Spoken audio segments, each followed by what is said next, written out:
This NBA season, don't let an injury rule out your bet. And with Fanatics Fair Play Injury Protection, your pro basketball bets are covered for all first half injuries. That's why there is no better place to bet than Fanatics Sportsbook. And last night proved this point twice. First, that Nick nemesis down in Atlanta, the point guard, and then the big man over in Dallas, both all-stars leaving their respective games in the first quarter due to leg injuries. Fanatics Fair Play voided all pro player prop bets across straights, parlays, and same-game parlays instantly. Some books protect your bet just for the first quarter, some do nothing, but not at Fanatics Sportsbooks, where they'll flip your losing bets into winning bets for the whole pro basketball season. Don't wait for that bad beat with other books. Bet with the book that always has your back. Fanatics Sportsbook, winning hits different here.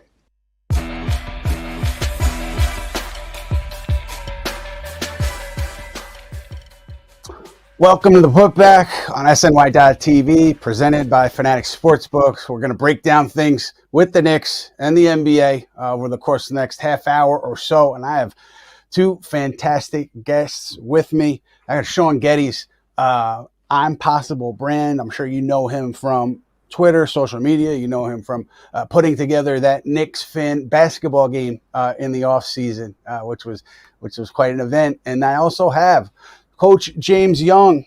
Coach James Young is the lead basketball analyst at Sports Grid. He breaks down the NBA. He breaks down college basketball. He's a longtime college and high school coach in the local area, and he works as a skills trainer with some players in the area. So he's all over the game, and he's been all over the Knicks so far this season. And we're going to get started, guys, as we always do, with the baseline here. Knicks obviously coming off a loss, getting it wasn't a blowout in Milwaukee, but not a competitive game in that fourth quarter once Giannis started to get going. Knicks 2-2 heading into tomorrow's game at the undefeated Chicago Bulls. And before we get into that game Friday and what's ahead, let's talk about Karl-Anthony Towns and the Bucks here, Coach. I want to just hear your general thoughts on what you saw from Towns in the context of that Knick new offense and what you thought of it. Well, Ian, I think they're just trying to figure it out, to be all honest with you. And if you watch the way the Knicks kind of get into their offense, number one, we could tell that Cat is not healthy. Just his ability to get up the floor, kind of lagging behind the offense, a team that wants to push the pace, flatten the defense out. The second thing is the Knicks play almost two different ways when Cat is the 5 or when he's at the 4. Sometimes he's at the 4, they'll run like Hutporty on a wing ball screen, and they'll space Cat to the weak side of the floor where he can catch and shoot the ball from 3. Or if they put him into that pinch, they run that split screen action that Mike Brown got from Sacramento. Obviously brought over, and he brought with him the Sacramento from Golden State. What I saw, Ian, was a lot of early wing ball screen action and then diving Cat. That's not Cat's game, in my opinion. I think he's more of a pick and pop kind of guy or space to floor kind of guy. So I think they're trying to figure it out. But I also think overall as a team, Ian, they got to play with a little bit more pace. They're kind of walking the ball up the floor, and I don't think that's the pace that Coach Mike Brown wants to play with right now. Yeah, interesting first few games here for Brown and for Karl-Anthony Towns and for the Knicks as a whole. And Shaun, I'm just wondering for you, your thoughts on what you saw from Towns in that second half against Milwaukee. What I saw from Cat in the second half against Milwaukee was disappointing, to say the least. I'm going to attribute it to injury. I think it must be the quad. I hope that it's not. I hope that he gets right, whatever it may be. But to me, there's just whatever is going on in the offense, whatever the scheme is, sometimes basketball gets very simple and comes down to just basketball. And so when Kyle Kuzma is on Karl Towns, I would like to see Karl Towns be able to establish position and not get pushed out to the three-point line while posting up. When he does get the ball with Kyle Kuzma on him, I would like to see him be able to take advantage. Like Kyle Kuzma weighs like 70 pounds less than him. I would like to see Cat be able to take advantage of that matchup. Like when shots don't fall, that's one thing. But I just don't feel like he necessarily, fought for the position that he could have gotten. And some of those lineups, like with the starters, he's more, on the perimeter, picking and popping, things like that. And I think in that second unit, a lot of times from my observations, when he's out there with Tyler Kolek, it's kind of been centered around running the offense through Tyler Kolek and Cat. And so getting the ball to Cat, whether it's on the elbow, whether it's on the block. I think in the Boston game, he did a great job. The jumpers were falling, and I feel like that translated to the rest of his game and gave him confidence in the way he moved around the floor. So I don't know if it was less of an injury there. And sometimes it seems like the success of the jumper reflects on the rest of his game. And that can't really be the case. He has to bring it whether the shot is falling or not. Like, I don't mind shots not falling. I mind process not being something that yields good results. And so he's got to be able to establish position on the post against guys like Kyle Kuzma. He's got to be aggressive. And he's got to attack like he's, sometimes Cat attacks like he's not 7 feet. And, he has to play with that size at all times. It's interesting because Mike Brown, after that game, said Towns, he thought did a great job in the first half, just Knicks playing off of him drawing attention from the defense and making the right read, making the right play. And then he felt the second half, Towns and everybody else really started to get away from that. And it was more isolation. It was more dribble heavy. And you saw the result. And Brown also said, like, with regards to the Towns' foul trouble, it's something that they've been talking about, been addressing. He is stressing just play defense with your chest. Don't lead with your hands. And he thinks that's sometimes where Towns gets in trouble with the fouls. And I think Towns said all the right things in Milwaukee. We were in the locker room after the game. He said, I just want to help my team win. I didn't do that tonight. I've got to be better. Holding himself accountable. He said accountability is big in that locker room. And so everyone's saying the right things. It's going to be interesting to see what it looks like Friday in Chicago. It is so early, but everything counts for this team that they're all in on trying to win a championship, particularly this season. The window is open. Halliburton hurt, Tatum hurt, maybe coming back during the season, but this window is open for them to go and get it. And so I think everything, while it is early on, everything matters and everything's kind of being observed with a close eye because this team wants to get to where it wants to get to, and the stakes are very high. So let's see what it looks like Friday in Chicago. Maybe it's just a case of everybody getting comfortable, getting accustomed to playing a new system. Obviously, Knicks in Milwaukee, Giannis was talking about how motivated he was to beat the Knicks because they swept him last year. He also said he never saw the ESPN report that he wanted to be traded to the Knicks and only the Knicks. And so he kind of dodged that, didn't really address it, but did say it was important for him to go and beat the Knicks because they swept him last year. And if you look at how Milwaukee's played so far, Giannis in particular, they look like they're a strong team that's going to win some games. And big picture, why would Giannis leave if they're having success? So just in a big picture sense, it seems like that background noise with Giannis is going to be there in New York and Milwaukee all year. But if the Bucks are good and the Knicks are good, you're not going to see anything happen during the season. And I'm curious, Coach, for you, just particularly that end of game lineup against Milwaukee. Josh Hart was in there with the rest of the starters, and they were outscored 14-8. What did you see from that group? And just as a coach, like, is that just based on feel? Like, how do you say, all right, I'm going with Josh Hart over another option like a Landry Shamet?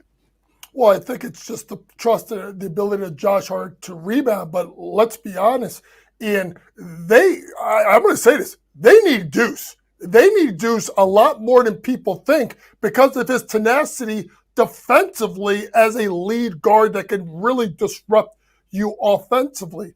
They also need Mitchell Robinson as a rim protector. It doesn't matter if it's Giannis. I don't care whether big it is. It could be Patrick Ewing in his prime. You can't allow a guy to shoot 72% from the floor, especially when they're driving to the rim. So there needs to be better rim protection. And listen, at the end of the day, we know that Mike Brown's teams in Sacramento weren't the strongest defensively. They were more of an outscore you offensively, but he's got capable defensive players. Now, obviously, getting the foul trouble, hurt the Knicks a little bit. Obviously, Cat had fouls. Obviously, OG, I think I ended with 4 fouls. So, the ability to not foul, and you talked about it a little bit with Cat earlier about just staying connected and trying to use your body and not your hands. I think really, when we look at the Knicks, not just that last game versus Milwaukee, but moving forward, I need to see who I think is the most indispensable player on that team, which is Mitchell Robinson, with his rim protection and the fact of how Cat was able to play in a double big system with Rudy in Minnesota, but also Deuce McBride, an ability to obviously defend. You got to remember, there were times last year in that playoff series versus Indiana, they picked on Cat, they picked on Hart, they picked on Brunson. So we need to see these two guys back in the lineup whole. And I think in that case, you may go a little bit more in offense, defense down the stretch to win some close games. Yeah, it's going to be interesting to see that decision-making process every time there's a close one. And Shaun, I think I have some good news for you and the other Knicks fans out there, because Mitchell Robinson did practice in Chicago with the team. And when you're practicing and just the situation he's been in, I think he's probably going to play tomorrow. I mean, the Knicks brought him on the road trip with the thought of him maybe being able to play, and now they've got him on the practice court, and I would be surprised if he didn't play against Chicago tomorrow. Also, Miles McBride back, missed a couple of games, personal reasons, back with the team and expected to play. He spoke to reporters in Chicago. So it looks like the Knicks could have both of those players back against the Bulls Friday. And then, Shaun, for you, if both those guys are back, what are you doing with your starting lineup, and how does that, what's the trickle-down effect there? So with both of them back, it seemed like the intention was for Cat to be the start. I mean, for Mitch to start with Cat, which I think is a good thing. Having that rim protection out there is important, as Coach just said. But also, I really love the lineup with Deuce and the rest of the starters, as in Jalen, OG, Mikal, Cat, and Deuce. I think that lineup has been really good for us, was excellent for us in those first couple of games, and was definitely, we missed that monumentally in both of those games, both in Miami and in Milwaukee down the stretch, because Deuce, not only does he give you that added defense and the point of attack defense that allows OG and Mikal to both be pests off the ball, but he also is a great floor spacer for us, and he's confident. Like, he's confident and aggressive offensively. So I think his aggression and translates from one end of the floor to the other, and definitely boosts us a lot. So I would imagine it would be Mitch starting. But I really feel like, it's one of those situations, kind of like an embarrassment of riches. We can't go wrong either way. And depending on how we want to match up, or depending on what we want to prioritize, both of those guys are going to be very helpful. So getting them both back is going to be absolutely huge for us. Hey, Coach, if you wanted to start a conversation on Twitter with Knicks fans, you just talk about the starting lineup, talk about the rotation. Everybody has strong opinions, and they're different ways Mike Brown could go. Do you ultimately think that double big lineup is the best way to start? I think it is, but Ian, it could be, and this is where it gets tough for the NBA, because these guys are creatures of habit, right? They're used to starting, coming off the bench. When are their minutes coming? They're no different than a high school kid, right? They want to know when they're coming in, when they're going out, so on and so forth. It'd be interesting to see if they ever went to go situational based. If they're dealing with a big that's not so much a perimeter base that you don't have to worry about getting beat on drives and so on and so forth, maybe they go, with Cat at the 5, if they especially have a really strong backcourt. But I think the way to do it is with Mitch. You kind of look around the league, and you're seeing this shift to more of a double big lineup, right? You see Alperen Sengun playing the 4 with Steven Adams at the 5.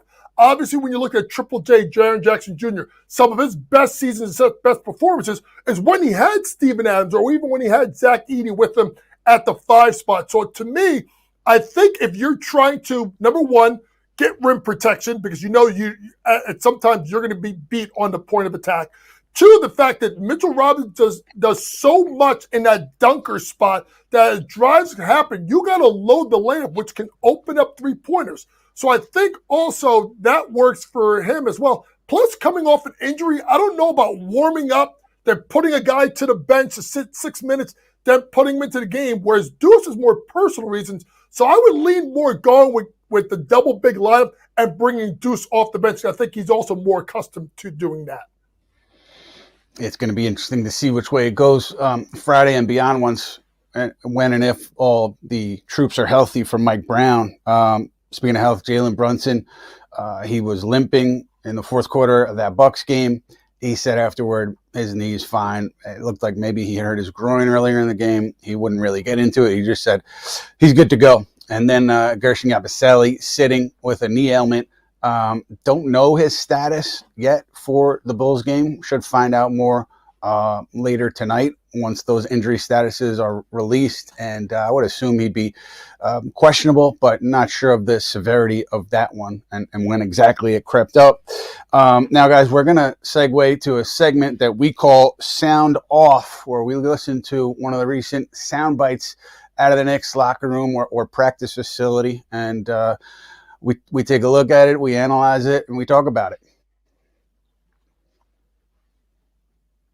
Obviously, when the ball's going in the way it was in the first half, it's easy to say, all right, this shot doesn't matter, let me try and get mine. And everyone does it.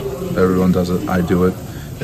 But I think for us as a team, we have to limit that as best we can and be able to hold each other accountable as best we can. And we can't let a lead dwindle down to be even. If we see that happening, we got to stop it right away and get back to who we are. But it's just habits, and we got to grow out of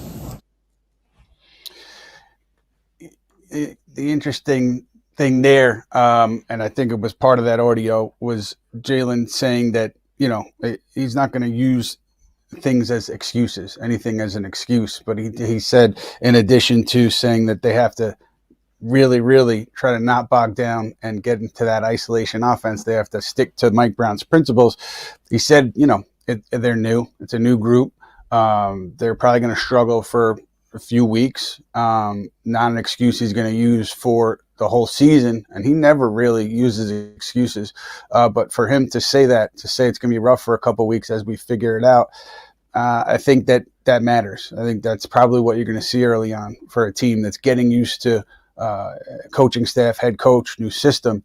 And Brunson in particular is being asked to do a lot of different things. So would not be surprised if the Knicks hovered around 500 early in the season and then got their footing, assuming they're healthy, and really started to take off. And Coach, I'm just curious for you, implementing a new system, players learning it, coaches putting it in. Obviously, it's different at all levels. But if you're looking at the Knicks and Mike Brown, is there a point in the year where you say, all right, they should be comfortable with everything by, whatever it is, December 15th? Is there a point where you could say it's supposed to look normal now? Yeah, I mean, listen, provided that you have Ian, the whole team healthy, you're probably looking about Christmas. You're about, which is unfortunately, in-season tournament's already gone through their whole run. To me, the Christmas time is when you really want to start to worry about being concerned about the team if they're not playing well, but they have to have everyone healthy. Folks, it's a completely different style offense that the Knicks are doing. They're going from complete dribble the ball with Jalen Brunson, isolation happy, to a 5-out motion offense with split screen action. That's like running a Maserati to a Prius, or actually the opposite way around, a Prius to a Maserati in regards to how you're going to play with pace and what they're doing. So it's going to take time, and I think what you have is just a little bit of Brunson kind of going off, and then people just kind of reverted back to what they were used to and comfortable with in the past, which is Jalen save us, Jalen save us. I think one thing that when we jump back to the Milwaukee game, the thing that was most concerning with me isn't the fourth quarter. It's the beginning of the third quarter. You make a great run. You're up 12 at the break. You can't allow a team to just jump right back into the game. As a coach, you try and break the game into sections, right? Maybe you say, hey, 4-minute sections, there's 3 in the third quarter. We got to make sure that we win that first section. So if you come out of that first 4 minutes and it's 12 or 14 or 17 or 18, guys, we're probably talking about a different game, because even if Milwaukee works their way all the way back, getting over the hump becomes harder the longer you have to make that run. So as much as we want to talk about the fourth quarter, they have to come up with more urgency in the beginning of that third quarter if they want to keep that lead, extend the lead, and kind of put that game away early. Shaun, do you like this offense that you're seeing, the new offense, Mike Brown? I do like the offense I'm seeing. I love the way the ball moves. I love the way that everybody stays involved. And I feel like there's a lot of room for everybody to take their opportunity and create their opportunity. And I feel like we've seen Mikal Bridges kind of take advantage of that. And I'm looking forward to seeing him take more advantage of that. And I'm looking forward to seeing others kind of take advantage of it in the same way. But the offense has seemed nice. Some of the possessions we've had, even that haven't resulted in made shots, have been phenomenal and very fun to watch. And so, we've created a lot of good looks. I think that's why there hasn't been so much frustration on the end of at least the fans who make sense, because we understand that we're generating good looks. We just aren't necessarily knocking them down. And so we need the shots to fall. I really appreciate what Coach just said, because we've been banging that drum. It's the beginning of the third quarter, every single game. We had a slow start to the beginning of the third quarter in the Cleveland game, but we responded well. We had a slow start to the beginning of the third quarter in the Celtics game. Both of those games went into halftime with double-digit leads, let the lead get cut down. But in both of those games, the difference is we responded well and built that lead back up to where it was. And so those both resulted in wins. But now when you go to Milwaukee and you let them cut the lead down, and all of a sudden you don't respond well, and now you're the one playing catch-up. And so we've got to come out and establish ourselves in the beginning of the third quarter to turn those 12-point leads to 18, like Coach said, rather than having a 12-point game become a 3-point game. And, you kind of just squandered all the work you did in the first half. So, Shaun, after the show, I might ask you to make a list of the Knicks fans who make sense and the Knicks fans who don't make sense, and I think it'd be a fun exercise. But you guys are both saying here is exactly what Mike Brown said. He said he loved the process in the first half. They were getting great looks. They were playing it with his principles, and then second half they kind of reverted. And so maybe that's a case of a team getting used to this new system and building new habits, getting rid of old habits. And we'll see what it looks like mid-December. But certainly every game, again, matters because of where they are, what they want to do. So I don't think that they're in a place where they could wait so long for this to click. And I think if it doesn't click, and you're looking at mid-January, there's going to be changes, because the directive is clear: win a title this year, and everything's kind of being viewed through that prism, which I think is interesting. But guys, Mikal Bridges, you mentioned, Shaun. Coach, have you seen anything different from Mikal on either end of the floor schematically? That he's actually dribbling the ball and trying to get to the basket? I mean, that's something that we've been screaming about. And it's interesting because Mikal's had a transition of his career, right? From being that third or fourth guy with Phoenix. Then he went to Brooklyn, and you kind of saw a little bit more of the totality of his game, the ability to go off the bounce, use the mid-range. He's kind of tall. He's got a high release point, so even when he gets you into the post or on a putback, he can kind of shoot a little bit of that fadeaway he likes to do. So to me, I've seen a little bit more of an aggression of Mikal. He's also a really good mover without the ball. So I think him in this Mike Brown offense has probably been the one, to me, that looks the best right now because of his ability to cut and move without the ball, but the ability to shoot the ball at the three-point line, but now being able to take people off the bounce. And with that Nick going, when they get that normal lineup, right? When it's that he's at the 2, he's so tall that if he gets to his spot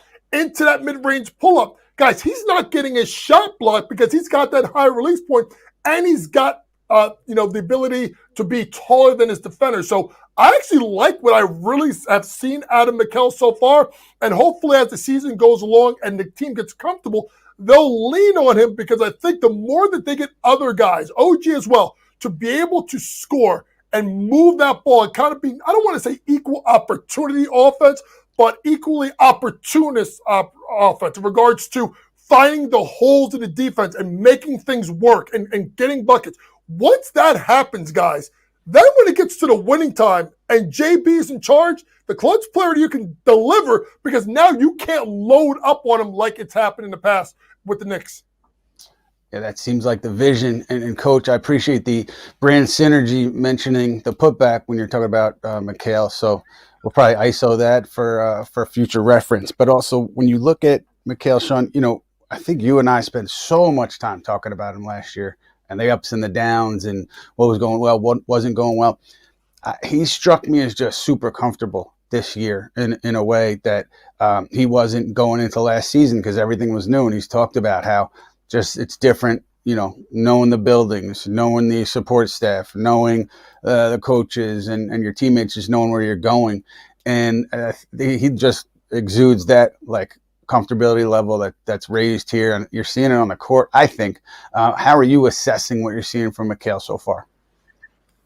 I am absolutely loving what I'm seeing from Mikal. I feel like Mikal is placing himself in a different tier on this team for me, and personally. I think what Coach said is huge. That's been the main difference. Last year, Mikal might have taken 5 layups total.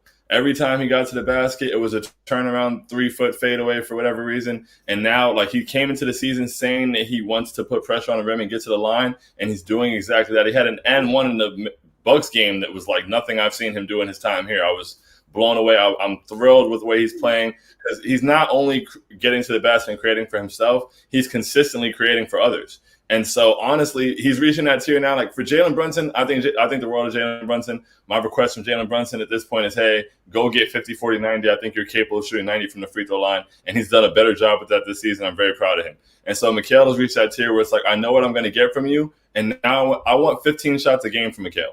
You know, like against Miami, Mikal was really good again. He had 20 points. He was 7 for 11.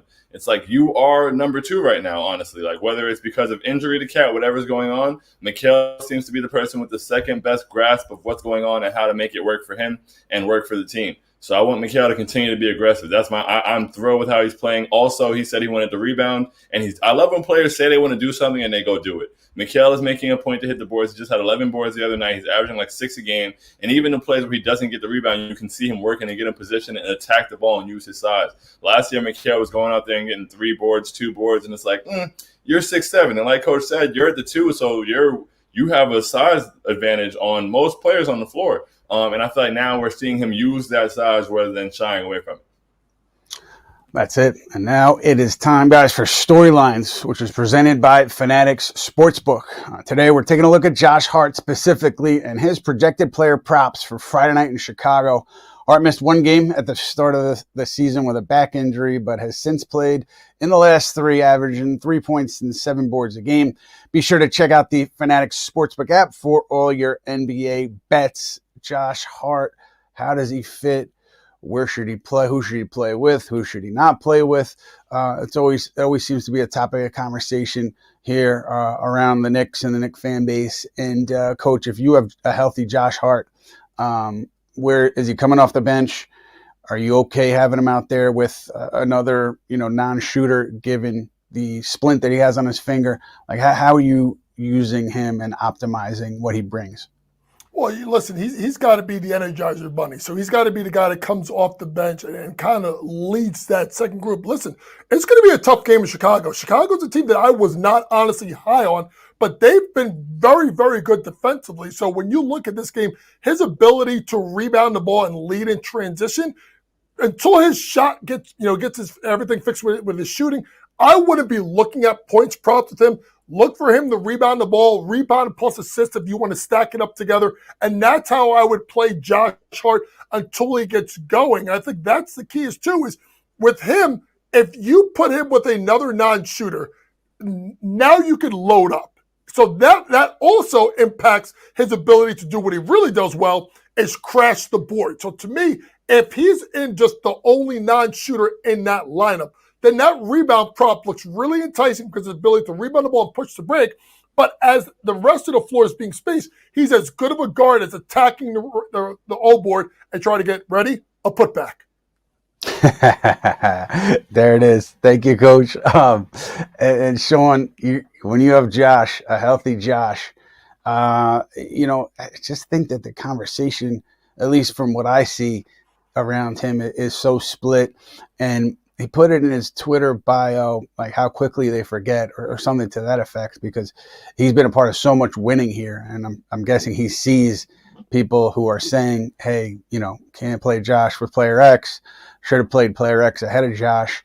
How important do you see Josh as to this team's success this season? I think Josh is very important to this team's success. Josh literally hit some of the biggest shots in this millennium of Knicks history in the playoffs. I will never take that from him. He gives it his all, record in triple doubles, and he's extremely capable. As far as, what he's doing shooting wise, it looks rough out there, unfortunately, but we need him to shoot the ball. And so I had this issue with OG against Miami where he took 13 shots and 12 of them were threes. And I'm like, okay, well, what are you getting inside the arc? And so Josh, even though, yes, we do want him to shoot, and that's what I asked for, so I'm glad I got it. But last game, he took 4 threes and he took 5 shots. And so we don't want you to just be a spot-up shooter. Like, I feel like most of Josh Hart's drives against Milwaukee were horizontal. Josh's main skill is his ability to put pressure on the rim and get to the basket. So we need Josh Hart to get downhill regardless of the lineup he's in. I think that if Josh Hart is getting downhill, that makes it easier for him to make the defense bend, make those kickouts, hit that assist line of 4.5, which is pretty easy for him considering the transition. And the fact that if he's attacking the boards like he normally is, then he's already starting to break. Like that we're not running offense for Josh Hart. And Josh Hart also has to want the ball. I feel like a lot of times Josh is getting the ball and he's not making himself a threat. He's looking left. He's looking right. He's not looking to make a play. And so even when he's on the wing in those lineups trying to make that entry pass to Cat in the post, well, Cat, one, is not sealing his man on the block and is getting pushed out toward the three-point line. And Josh's man is also backing off of him. So there's absolutely no spacing on that pass, and they're struggling to even make an entry pass over there.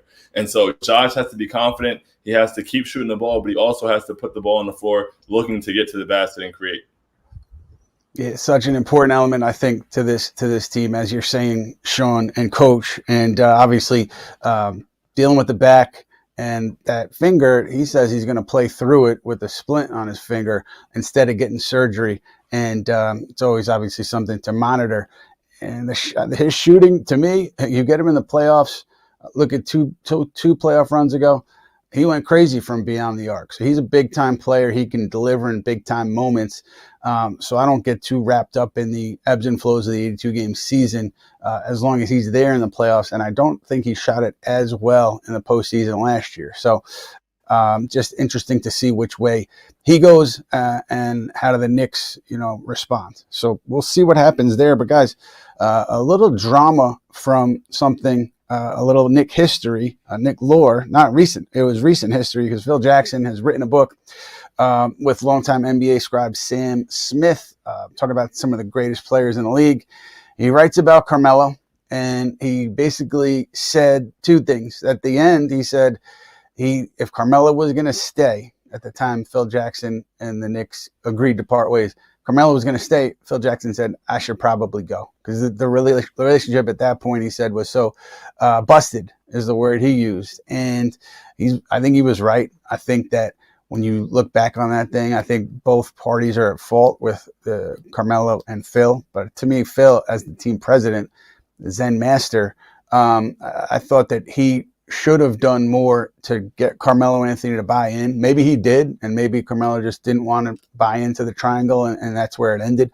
But I just thought, just being around there, Phil could have, maybe should have done more one-on-one with Carmelo Anthony to appeal to him and to get him to buy in to that style. But Phil Jackson getting into some of that stuff in a new book, and he also talked about wanting to trade Carmelo and telling Jim Dolan once, we have to trade this guy. Well, Phil Jackson's the one who gave him that no trade clause in that negotiation, so he hamstrung himself there.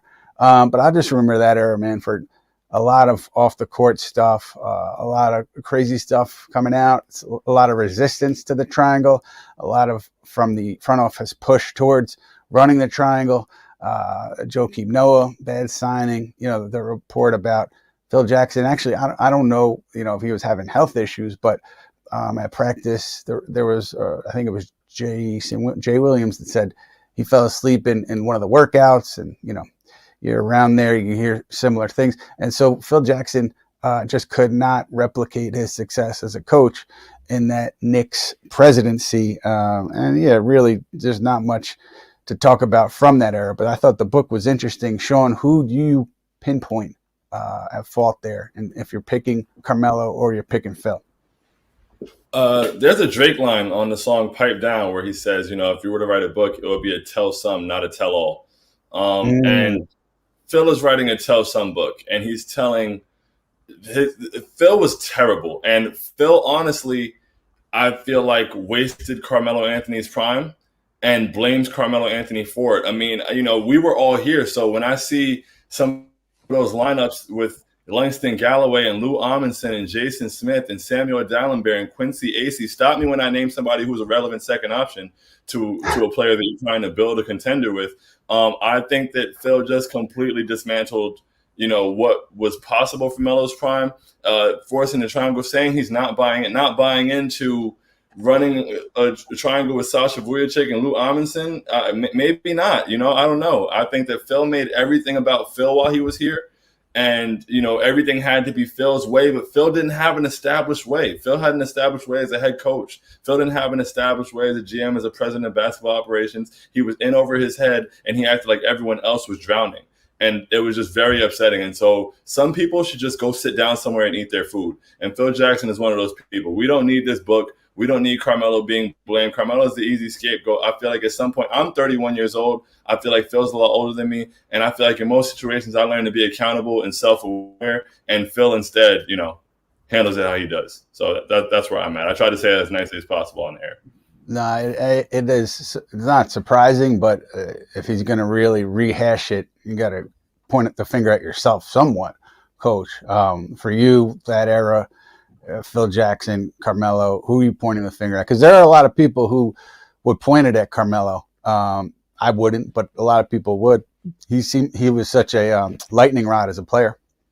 Yeah, listen, and I should say I am a longtime Knicks fan. So I'm almost 50 years old. I've gone through the grind, the ups and downs, and there were a lot of downs. Listen, I'm gonna say it like this: the blame initially goes to James Dolan. Because we could have sat and we could have waited and got Carmelo as a free agent and not gutted the roster, trading Mozgov, trading Wilson Chandler, right? In regards to that trade that got us Carmelo. So James Dolan panicked and went over Donnie Walsh's head. When you get to the situation of Phil versus Carmelo, listen, Carmelo's a scorer. Like, you know what you're going to get at Carmelo. Could he have done more to buy in? Maybe. But at the end of the day, you had a GM that was literally trying to recreate a 90s-style offense that didn't have Jordan and Pippen or Shaq and Kobe. So instead of him kind of looking at a roster of what he had and trying to manipulate the roster in regards to a way that would work for him, he brought in guys like Jeff Hornacek. He brought in guys who weren't even guys that ran the triangle offense. So to me, there's a lot of blame in regard to how Phil ran it. James Dolan just kind of giving him the keys and letting him do what he had to do. It was just a lot of mistakes that were making. I mean, don't even bring up the Frank Ntilikina draft, who we could have ended up, who wanted to be here as a Knick when that went down. So to me, Phil Jackson, I think, is a way just trying to come back and have some kind of relevancy. I think he knows that if he tries to pick a fight with Carmelo, with the Knicks fans, he's going to get the smoke. And I don't think he minds it. I think he wants it. He wants the attention. He wants people to talk about him and his book. But at the end of the day, any right-mind Knicks fan will look at that era as such a dark era that I wish he would be history, and we don't have to hear about Phil Jackson talking about the Knicks again, to be quite honest with you. The place I go just quickly is, Steve Kerr, so close to landing him. And I think Marv Albert told him, hey, just don't go there. You won't have success there. Kerr decided to go to Golden State, and the rest is history. But imagine if Steve Kerr decided to come to New York and how that would have impacted Golden State and the Knicks in NBA history. So always an interesting what if for me. We got an interesting quote here from Draymond Green, I believe from his show earlier today on the Knicks. He's saying that he doesn't think the Knicks are contenders. He doesn't think they have what it takes to win at the highest level. He thinks that you can stifle the Knicks offense, and ultimately on defense, you have a couple guys on the floor at the same time that guys don't want to defend. They don't have that. And so it just makes it tough, he said, for them to win at the highest level. And Draymond, I think last year too, he shared some similar thoughts about the Knicks. Turned out to be right last year. But Shaun, you see Draymond's analysis and you say what? Draymond threw a punch at his teammate that knocked his own team out of contention, and he should focus on that. But, I understand he's new media. It is what it is. But I really don't care what Draymond Green has to say. Because, when you say I don't believe the Knicks are contenders, then who in the Eastern Conference do you believe are contenders? Because the definition of contender means like a team that has an opportunity to contend. And so since two teams go to the Eastern Conference Finals and we are one of the returning ones, when you look at the rest of the landscape of the Eastern Conference Finals and you can tell me everything the Knicks don't have, tell me who does have all of that. And then at the end of the day, it's 94-50. So we'll see, and we'll see if maybe Draymond has the ability to meet us there. Draymond needs to worry about if the Warriors are contenders, honestly, in my opinion. But well, I wouldn't be surprised if that got recirculated when the Warriors visit the Garden. But, Coach, one of the things Draymond referenced, and I think he didn't say names, but I think he was talking about Jalen Brunson and Karl-Anthony Towns, just as on the defensive end, you have guys on the floor at the same time that the other team kind of keys on. And you're watching this team, were there ways last year, or do you think there are ways this year where you can have Karl-Anthony Towns and Jalen Brunson on the floor and have a defense that can get stops when you need it? Can you scheme around that stuff? Can you not? You have to live with it. Just from a coach's lens, how do you see that? Well, number one, this is what Draymond's worried about. It's clicks. That's all he wants. It's all clicks that he's trying to get. Listen, schematically, you can do different things, right? Ian, you could pre-switch. You could switch early to not get that matchup. I think that's something that I don't think Tibbs did a good job of. I think the other thing is this: if you're going to have two guys that you want to call, minus defenders, right, or neutral defenders, then you got to have three defenders that are extremely strong, which means that's that starting lineup with Mitch, with OG, and with obviously Mikal Bridges. You got to surround with three other guys that are strong defensively, including one that you could turn around and put at the rim as rim protection in Mitchell Robinson. So yes, listen, the Knicks had their deficiencies. Yes, was Tibbs a little bit, not adjusting to how Rick Carlisle, and I think when we talk about, coaches, and we talk about Phil Jackson trying to run a triangle, like a guy like Rick Carlisle doesn't get enough credit for evolving as a coach and evolving with his roster and using what he has to his advantage, right? So to me, if you pre-switch early, right, you put Mitchell Robinson as that rim protector in the paint, right, and then you have two lockdown wing defenders and OJ or Mikal. Then obviously you have Deuce coming off the bench to if you want to put one of those guys on the bench and then have Deuce take away the point guard, pick up full court, which has now become another thing that's big. They do it to the Knicks. I would love to see Deuce pick up full court. So now what happens is you're not getting into your offense until 14 seconds, 15 seconds. Guys, that's one or two actions and the ball's going up. You can't get into a flow. So hopefully Mike Brown adjusts, but surround those two with strong defensive players, and you should be able to be okay. Yeah, you saw the Knicks, I think, late in the Cleveland game, they did apply some pressure. I think they had two or three guys playing up. And Mike Brown's talked about exactly what you said, Coach, just the idea that, you make that ball handler cross over a few times. You're not giving them a straight line, and then all of a sudden, 8 seconds are off the shot clock as they get into their stuff. I think that happened a lot to the Knicks last year, and it seemed like at least that Cleveland game they were trying to do it themselves. Guys, now we're going to hit a segment called the Talkback, where we bring my friend and yours onto the show, Matt Spenley, the Big Spend, our social media extraordinaire. He's here to relay a few questions from the audience, and we'll get into it. What's happening, Matt? What's up, guys? What's going on? That Phil Jackson discussion took me to a dark place. I was getting some bad memories. I was enjoying listening to you guys, but some bad memories. Much better times now. Ian, I want to start off. I know you were in Milwaukee with the team. Obviously you asked Giannis some questions, but with the Knicks and how the last couple losses have gone, I'm just curious, you being around the team on the road and then obviously at home, what's your kind of feel with the locker room and around the team under Mike Brown so far?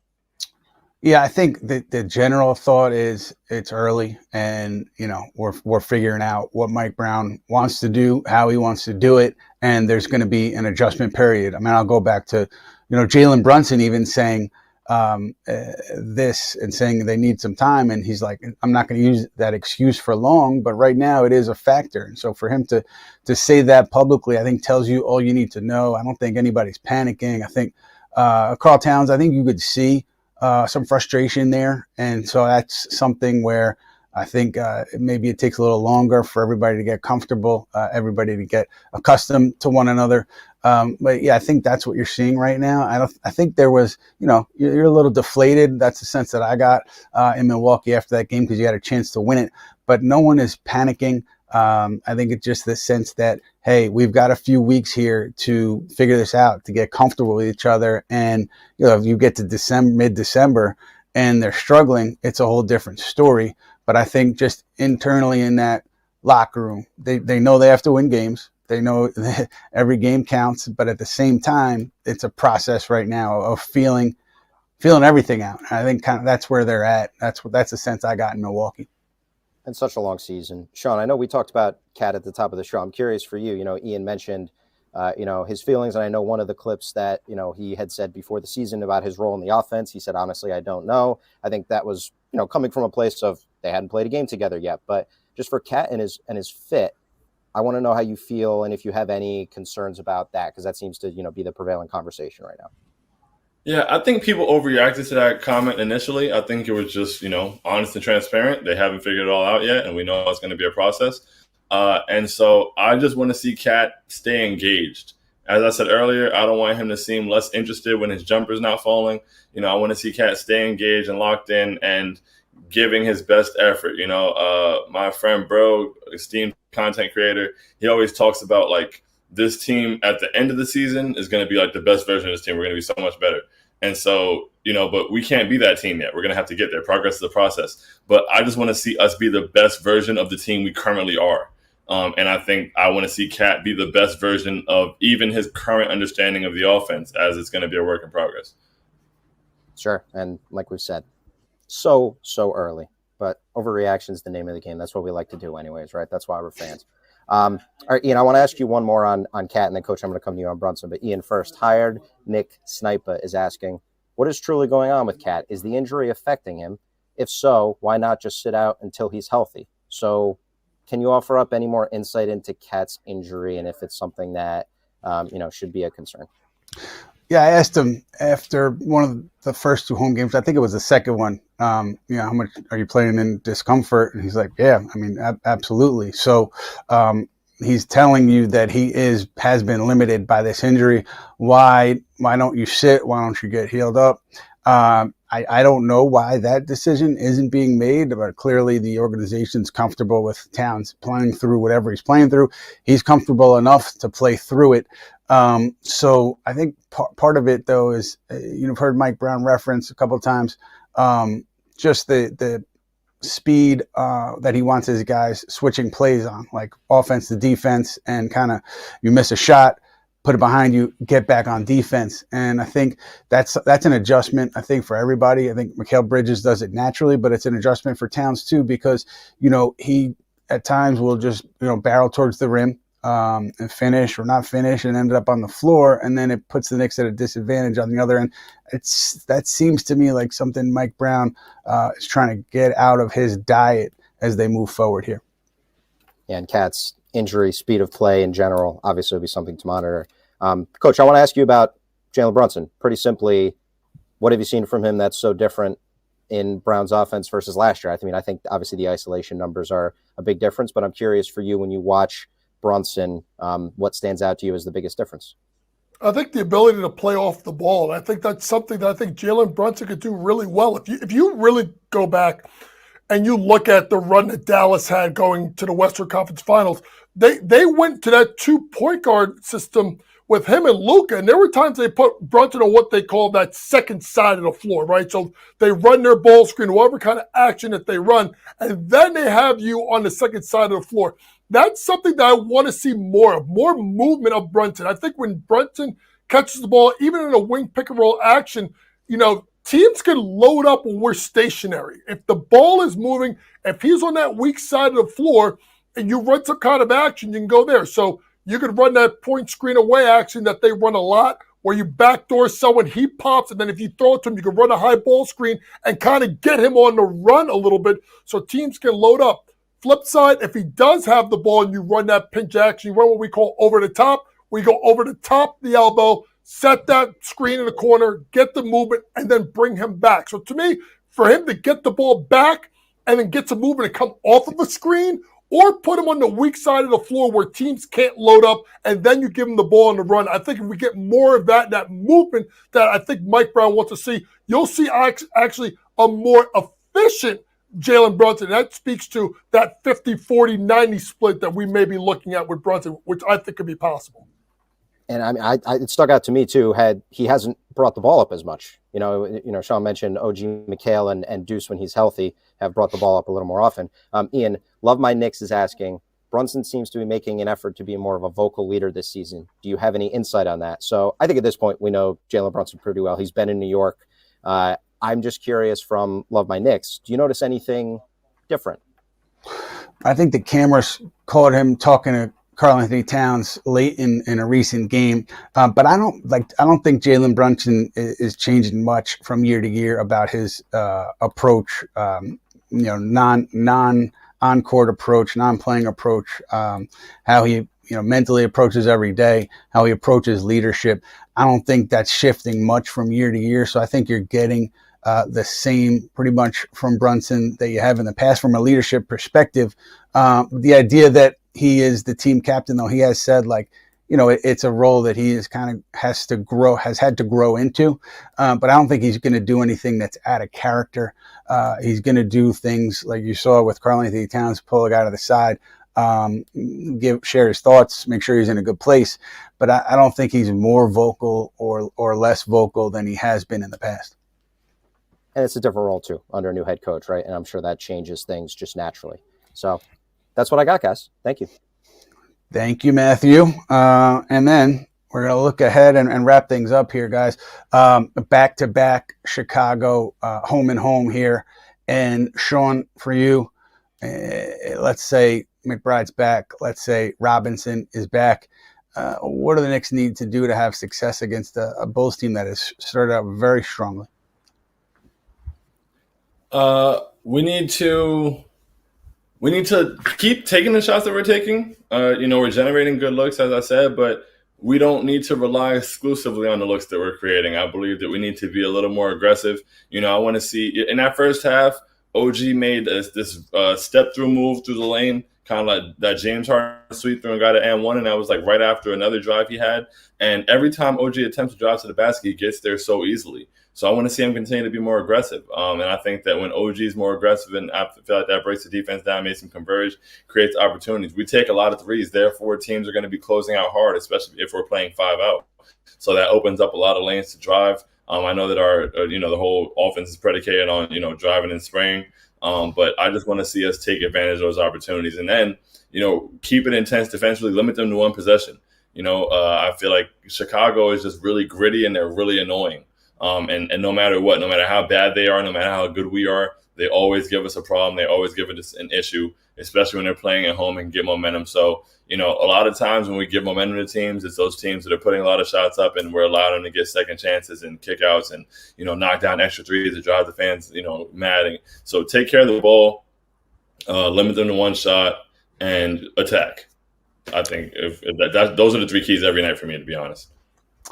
Coach, for you, individual matchup that you're looking at with Knicks and Bulls over the next couple games? Yeah, listen, it's going to be, to me, 3-on-3. If we have the full complement of the lineup, it's Mitch on Vucevic, it's OG on Bazelis, and then it's going to be Mikal on Josh Giddey. That is the matchup that we have to exploit our will defensively, right? Making them work. Obviously, you could put Brunson on Jones and you kind of hide him. Now, Cat, putting him on Okoro, I think is in a bad matchup because you can make him kind of the roamer, the weak side rebounder, maybe the weak side shot blocker. Sometimes we know that Vucevic likes to step out to the perimeter. So to me, it is that matchup of those 3. If the Knicks can impose their defensive will with our 3 strongest defenders, in which I think if we have our defenders, I think we have the matchup advantage there. If we're able to do that, then I think they'll have problems in the other end stopping, namely Cat and Brunson. Yeah, it's going to be fun to watch, interesting to watch. I love these in-season back-to-backs. You can, look at how the coaching staff adjusts game to game. I think the NBA does a great job schedule making, putting these in there. But guys, that'll do it for us. Just one quick thing for Knicks fans out there is tomorrow, Friday, is the deadline for the Knicks to pick up the option for next year on Bacome Dadier's deal, $2.9 million option. The Knicks at a place where every dollar counts with that second apron. So it's going to be interesting to see what that decision ends up being. It's going to have some implications in the future.